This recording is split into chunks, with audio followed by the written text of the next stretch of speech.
नमस्कार दोस्तों। अगर आपकी पत्नी ने आप पर भरण पोषण यानी कि मेंटेनेंस का केस कर दिया है या करने की धमकी दे रही है और आपको डर है कि आपकी गाड़ी कमाई का एक बड़ा हिस्सा हर महीने कोर्ट के चक्कर में चला जाएगा, तो आज का ये वीडियो आपके लिए सबसे ज़्यादा महत्वपूर्ण है। अक्सर पतियों में ये डर होता है कि कानून सिर्फ पत्नियों के लिए है और कोर्ट केस होते ही पति को पैसे देने ही पड़ेंगे, लेकिन ऐसा बिल्कुल नहीं है। भारतीय कानून में 5 ऐसी परिस्थितियां और आधार हैं जहां अदालत खुद कहती है कि पत्नी को एक भी रुपया मेंटेनेंस नहीं मिलेगा। आज मैं आपको कानून की उन धाराओं और सुप्रीम कोर्ट व हाई कोर्ट के उन ऐतिहासिक फैसलों, लैंडमार्क जजमेंट के बारे में बताऊंगा, जिन्हें अगर आपने अपने केस में सही तरीके से इस्तेमाल कर लिया, याद रहे दोस्तों, सही तरीके से इस्तेमाल कर लिया तो आप मेंटेनेंस देने से पूरी तरह बच सकते हो। दोस्तों, सबसे पहले ये समझना ज़रूरी है कि कानून का मकसद क्या है। सामान्य तौर पर कानून पति को जिम्मेदारी देता है कि वह अपनी पत्नी का ख्याल रखे, लेकिन इसका मतलब यह कतई नहीं है कि कोई भी पत्नी बिना किसी वजह के पति की संपत्ति या कमाई पर कुंडली मारकर बैठ जाए। दोस्तों, पारिवारिक जीवन होता है। पारिवारिक जीवन में दो समाज के लोग मिलकर शादी कराते हैं। उद्देश्य यही है कि इनका पारिवारिक जीवन सफल हो। मगर काफ़ी बार समाज में आपने देखा होगा, काफ़ी बार परिवारों को टूटते आपने देखा होगा, बिखरते हुए देखता होगा। दोस्तों, इसलिए ये नौबत आ जाती है डाइवोर्स की, डाइवोर्स के बाद फिर मेंटेनेंस की। और इवन दो व्यक्ति सामने वाला गलत भी कर रहा है तो भी आपको कोर्ट केस का डर बता के मेंटेनेंस की मांग करते हैं। फिर उनको भी सलाह देने वाले होते हैं, तू ये कर दे, तू मेंटेनेंस का केस कर दे, तू ये कर दे, और बेचारा आदमी फंस जाता है। ऐसे काफ़ी आपने उदाहरण देखे होंगे दोस्तों। मुर्गों की भी आवाज़ सुन रही होगी आसपास दोस्तों। ध्यान आपका इधर ही रहे, ध्यान से सुनिए आप, और अगर समझ में नहीं आया तो दोबारा आप देख सकते। दोस्तों, हमारे नए कानून भारतीय नागरिक सुरक्षा संहिता 2023, जिसको हम शॉर्ट फॉर्म में बोलते हैं BNSS की धारा 144(4), जो पहले CRP की धारा 125(4) हुआ करती थी, उसमें साफ साफ लिखा है कि किन हालातों में पत्नी को मेंटेनेंस नहीं दिया जाएगा। आइए इन 5 कानूनी तरीकों को एक एक करके समझते हैं। दोस्तों,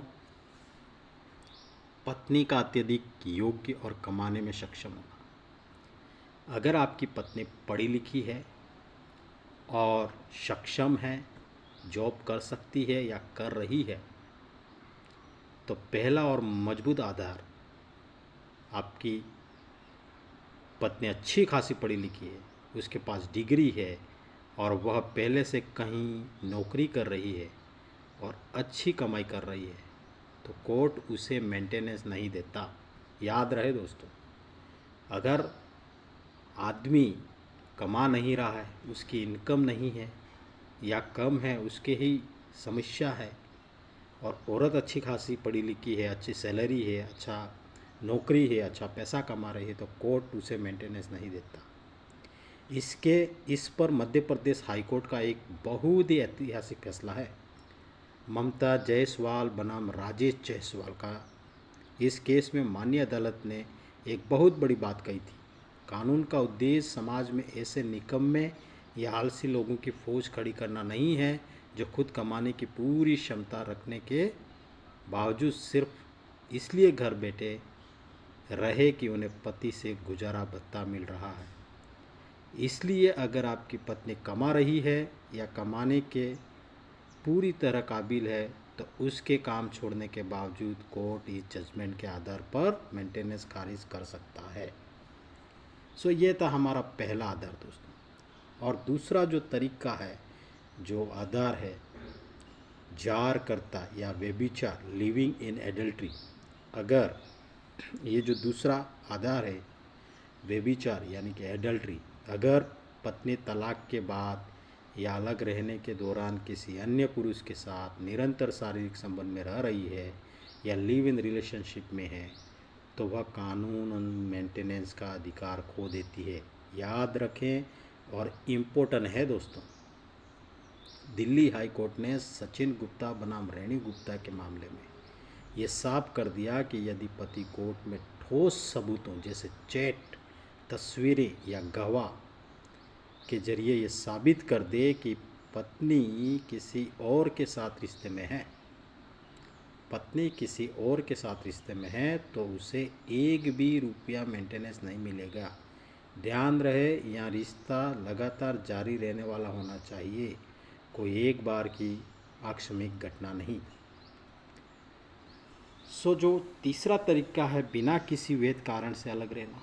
काफ़ी बार समाज में आपने देखा होगा, छोटी छोटी बातों में रिश्ते टूट जाते हैं, पति पत्नी अलग रहते हैं, अलग रहते रहते काफ़ी समय हो जाता। तीसरे आधार है बिना किसी वजह के मायके बैठ जाना।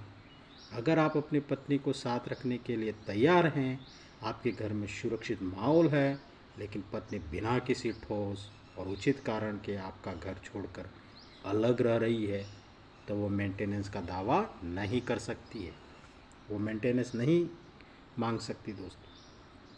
हाल ही में सुप्रीम कोर्ट ने दिनेश कुमार बनाम झारखंड राज्य 2025 के मामले में माना कि यदि पति ने कोर्ट से दाम्पत्य अधिकारों की पुनर्स्थापना की डिग्री हासिल कर ली है, यानी कि कोर्ट ने पत्नी को वापस आने को कहा है और फिर भी पत्नी वापस नहीं लौटती, तो भरण पोषण पाने की हकदार नहीं रह जाती।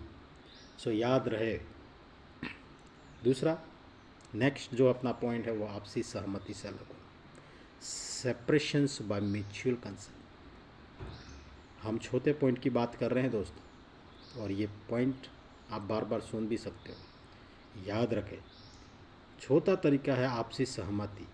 अगर आप दोनों ने आपसी सहमति से अलग रहने का फैसला किया है और म्यूचुअल कंसेंट डाइवोर्स के दौरान एक समझौता विलेख सेटलमेंट डीड साइन किया है, जिसमें पत्नी ने एक मुश्त राशि लमसम एलिमनी ले ली है या स्वेच्छा से लिख कर दिया है कि वह भविष्य में कोई मेंटेनेंस नहीं लेगी, तो सुप्रीम कोर्ट के अमित कुमार बनाम सुमन केस के अनुसार वह बाद में दोबारा नया केस करके मेंटेनेंस की मांग नहीं कर सकती है।